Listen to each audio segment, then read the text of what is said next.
Whether it's being chained to a burning wheel, turned into a spider, or having an eagle eat one's liver, Greek mythology is filled with stories of the gods inflicting gruesome horrors on mortals who angered them.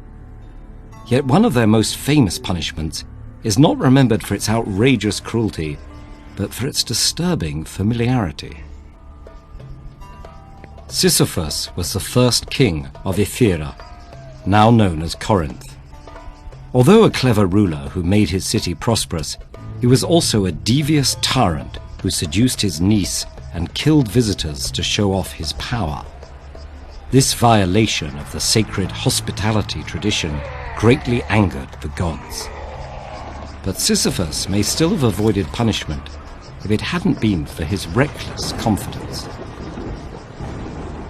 The trouble began when Zeus kidnapped the nymph Aegina, carrying her away in the form of a massive eagle. Aegina's father, the river god Asopus, pursued their trail to Ephyra, where he encountered Sisyphus. In exchange for the god making a spring inside the city, the king told Asopus which way Zeus had taken the girl. When Zeus found out, he was so furious that he ordered Thanatos, or death, to chain Sisyphus in the underworld, so he couldn't cause any more problems. But Sisyphus lived up to his crafty reputation. As he was about to be imprisoned, the king asked Thanatos to show him how the chains worked, and quickly bound him instead, before escaping back among the living. With Thanatos trapped, no one could die, and the world was thrown into chaos. Things only returned to normal when the god of war, Ares, upset that battles were no longer fun, freed Thanatos from his chains. Sisyphus knew his reckoning was at hand, but he had another trick up his sleeve. Before dying, he asked his wife, Merope, to throw his body in the public square, from where it eventually washed up on the shores of the river Styx.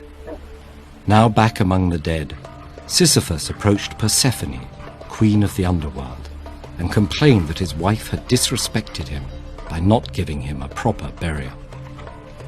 Persephone granted him permission to go back to the land of living and punish Merope on the condition that he would return when he was done.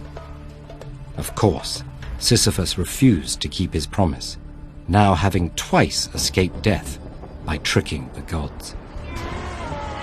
There wouldn't be a third time, as the messenger Hermes dragged Sisyphus back to Hades. The king had thought he was more clever than the gods, but Zeus would have the last laugh. Sisyphus's punishment was a straightforward task, rolling a massive boulder up a hill. But just as he approached the top, the rock would roll all the way back down, forcing him to start over, and over, and over, for all eternity. Historians have suggested that the tale of Sisyphus may stem from ancient myths about the rising and setting sun, or other natural cycles. But the vivid image of someone condemned to endlessly repeat a futile task has resonated as an allegory about the human condition. In his classic essay, The Myth of Sisyphus, existentialist philosopher Albert Camus compared the punishment to humanity's futile search for meaning and truth in a meaningless and indifferent universe. Instead of despairing, Camus imagined Sisyphus defiantly meeting his fate as he walks down the hill to begin rolling the rock again.